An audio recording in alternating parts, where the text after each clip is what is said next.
Comparto con ustedes la lectura de la buena noticia de Jesucristo según aparece en el Evangelio de Lucas, en el capítulo 19, versículos 29 al 40, y dice así. Cuando se acercó a Betania, al pie del monte de los Olivos, Jesús envió a 2 de sus discípulos diciéndoles: vayan al pueblo que está enfrente y al entrar encontrarán un asno atado, que nadie ha montado todavía. Desátenlo y tráiganlo. Y si alguien les pregunta por qué lo desatan, respondan: el Señor lo necesita. Los enviados partieron y encontraron todo como Él les había dicho. Cuando desataron el asno, sus dueños les dijeron: ¿por qué lo desatan? Y ellos respondieron: el Señor lo necesita. Luego llevaron el asno a donde estaba Jesús y poniendo sobre él sus mantos, lo hicieron montar. Mientras él avanzaba, la gente extendía sus mantos sobre el camino, elevaba las ramas del suelo, y cuando Jesús ya se acercaba a la pendiente del monte, todos los discípulos, llenos de alegría, comenzaron a alabar a Dios en alta voz por todos los milagros que habían visto. Y decían: bendito sea el Rey que viene en nombre del Señor. Hosana, paz en el cielo y gloria en las alturas. Pero algunos fariseos que se encontraban entre la multitud le dijeron a Jesús: Maestro, reprende a tus discípulos para que dejen de gritar. Pero Jesús les respondió: les aseguro que si ellos callan, las piedras gritarían. Hasta aquí la lectura del Santo Evangelio. Esta es palabra de Dios. Amén. Tomen asiento, por favor.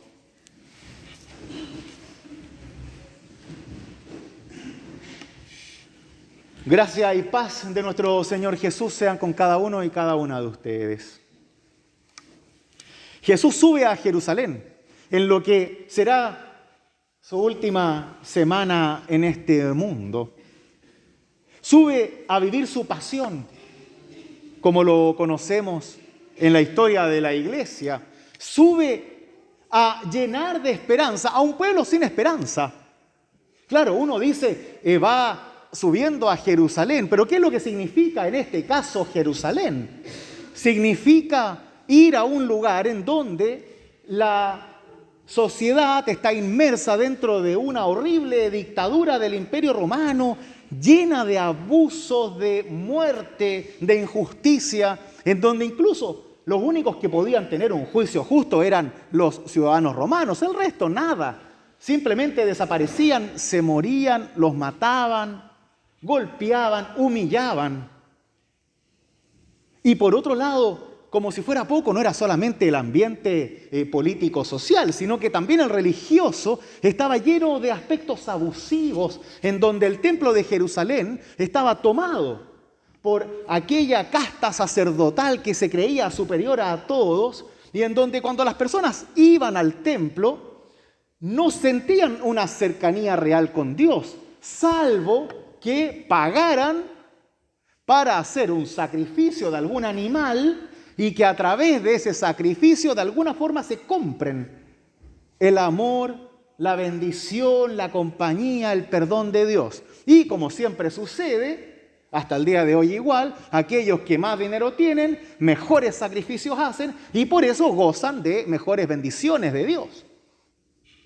Y los pobres, como siempre, quedan relegados a pequeñas bendiciones y por eso son pobres. Entonces cierra perfecto la idea, ¿no?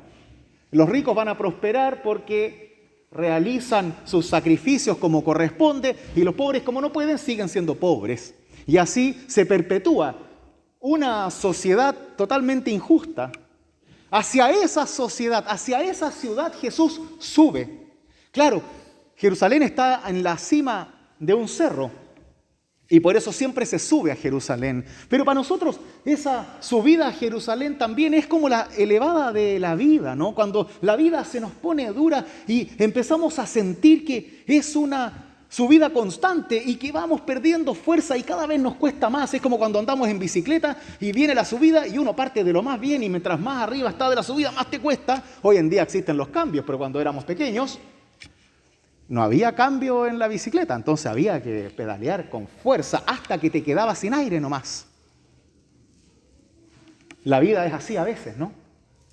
Como una cuesta, en donde viene una tras otra, en donde a veces nos perdemos, en donde sentimos que la fuerza se nos va de las manos y de pronto no sabemos a dónde ir.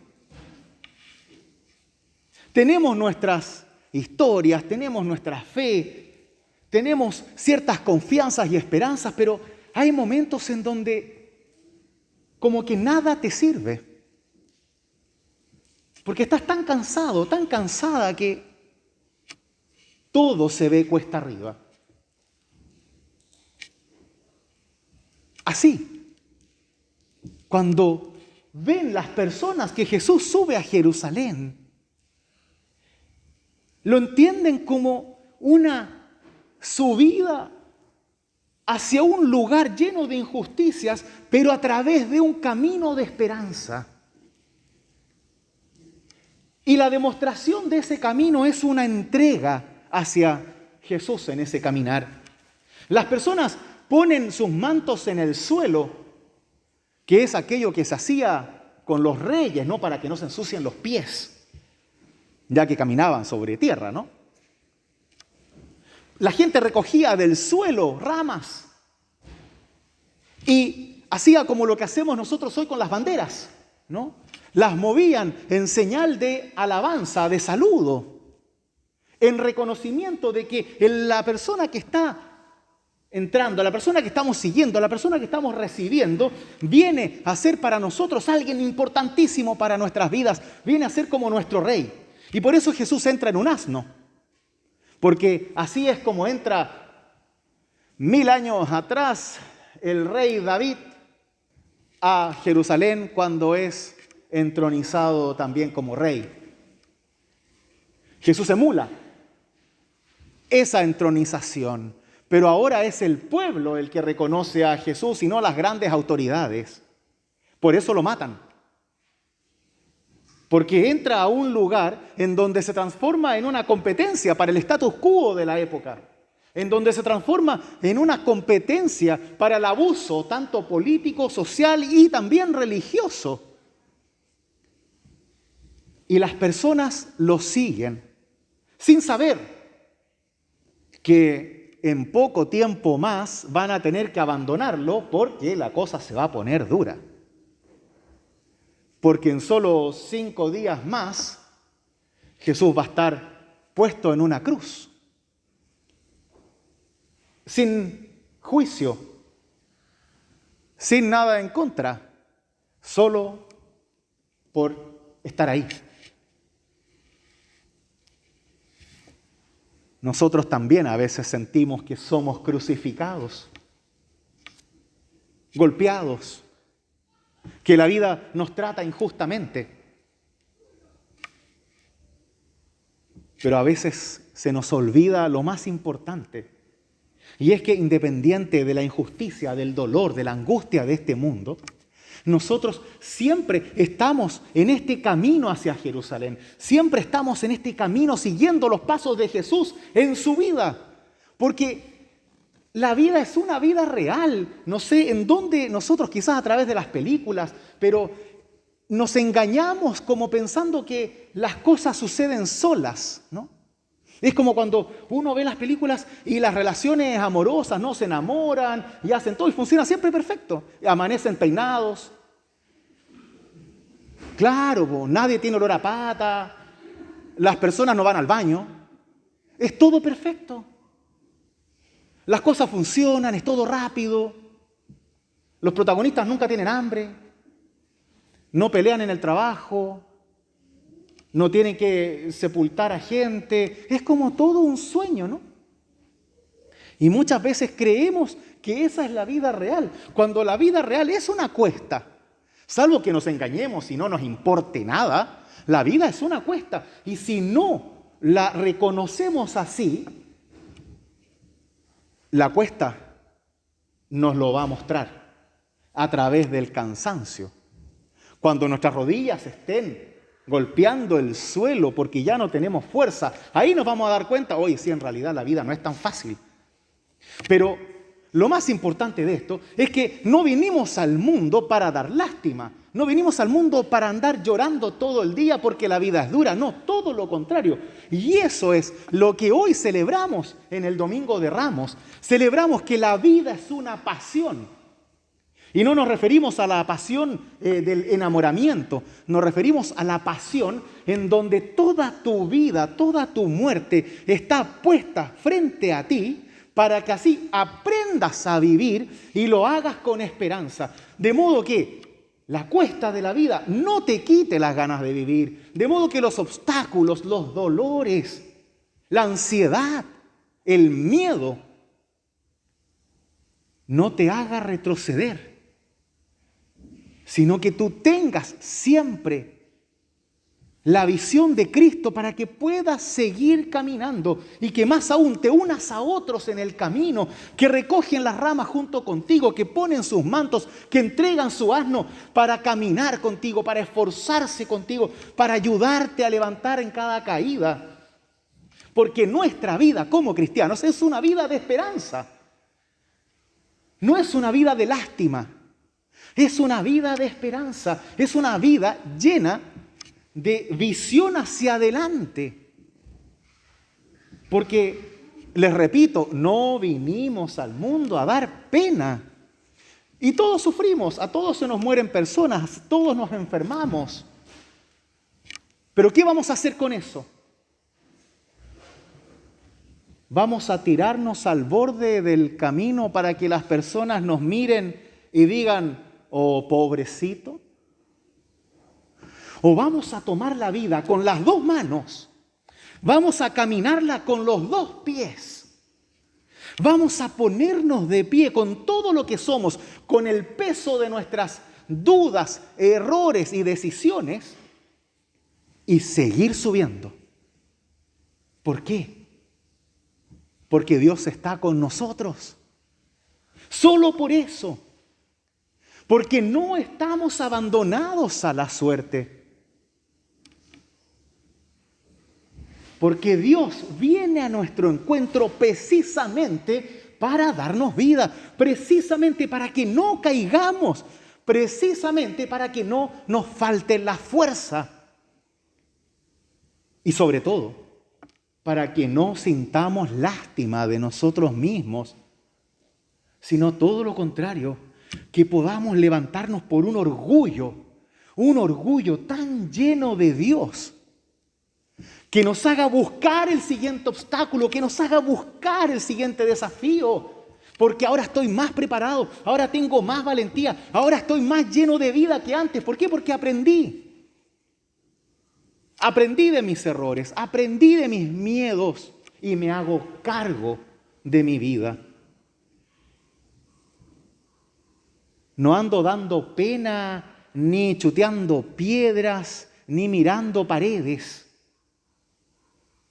Levanto mi rostro para poder ver que no estoy solo, para poder ver que otros sufren igual que uno, para poder ver que en esta cuesta de la vida Dios nos toma de la mano, nos ayuda a caminar, nos enseña a entregar, a ser solidarios y así darnos a los demás para que subamos juntos. Porque esto no es una carrera, no importa quién llega primero. Lo importante es que llegamos todos. El débil, el fuerte, el que pecó más, el que pecó menos, el que se equivoca más, el que se equivoca menos, el sano y el enfermo. Porque así funciona la vida desde la visión de la fe. Es por eso que cuando Jesús manda a sus 2 discípulos a buscar el asno, y obviamente los discípulos le preguntan, ya, pero ¿qué decimos cuando nos vean robando el asno? Que eso es lo que van a hacer. El Señor lo necesita, díganle. Listo.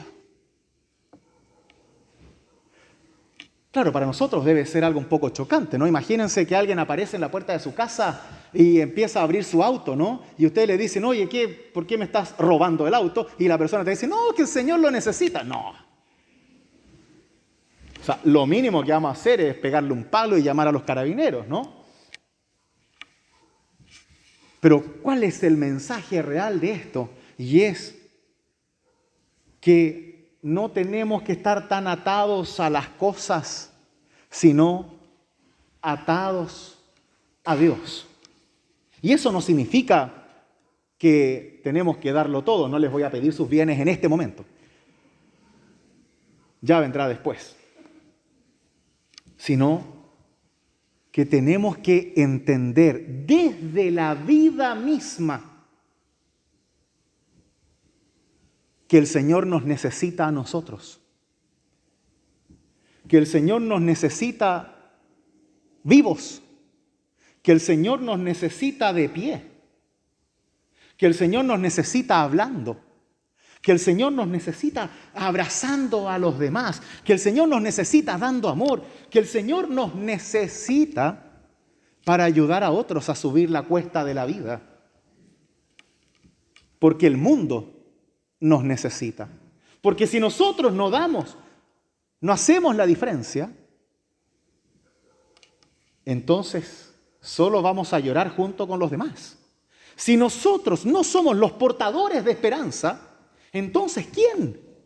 Si nosotros no somos los encargados de ser los primeros en dar, en ser solidarios, en mostrarnos verdaderamente cristianos, entonces somos los mismos del templo, que solo abusan de la fe y la usan como un amuleto para la buena suerte, ¿no?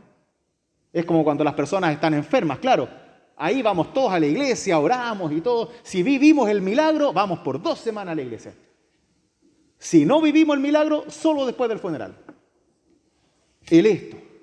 Y con eso, lo que pasa es que nos perdemos de algo muy importante, que es precisamente la vida de fe, en donde nos vamos forjando juntos en esta cuesta, en donde nos tomamos de las manos para caernos juntos y levantarnos juntos, en donde vamos entendiendo que en nuestras diferencias, en nuestra diversidad, todos somos importantes, todos somos necesarios, todos seguimos los pasos de Cristo Jesús.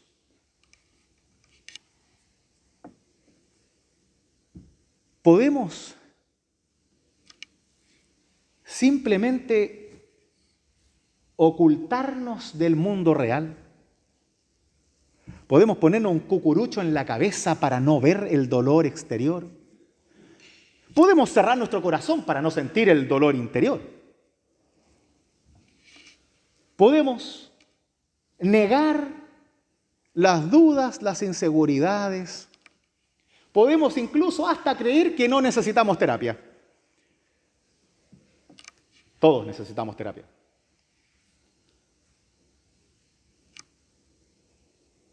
¿Y para qué? ¿Para mostrar una fortaleza que no tenemos? El Señor nos muestra en la subida a Jerusalén que podemos ser vulnerables, que podemos llorar, que podemos ser frágiles, que podemos sentir pena, que podemos incluso sentir que no sabemos para dónde vamos, que podemos sentir que queremos escapar y dejar todo botado. Menos al marido, por favor, aunque lo merezca. Está bien, somos humanos, pero tenemos que tomar una decisión. ¿Vamos a vivir la vida desde el borde del camino, mirando cómo la vida pasa? ¿O vamos a vivir la vida subiendo la cuesta. Aceptando que a veces la vida se pone más difícil de lo que queremos,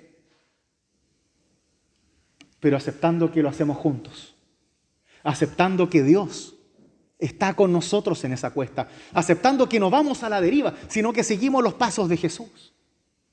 Aceptando que aunque sepamos que arriba está la cruz, está la injusticia, también está la vida eterna, la vida en abundancia, la vida que no se acaba jamás. Por eso, queridos míos, entreguemos el asno, pongamos nuestros mantos en el suelo, elevemos nuestras ramas, lo que somos, pongámonos de pie, inflemos nuestro pecho y hagámosle frente a la vida. Porque Dios así lo quiere, porque Dios te quiere vivo, Dios te quiere con orgullo, Dios te quiere abrazado y sujetado de Él, Dios te quiere confiado, Dios te quiere subiendo la cuesta de la vida hasta que ya no te cueste más.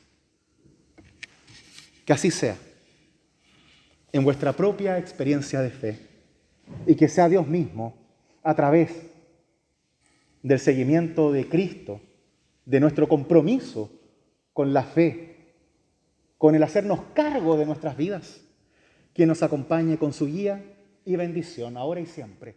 Amén.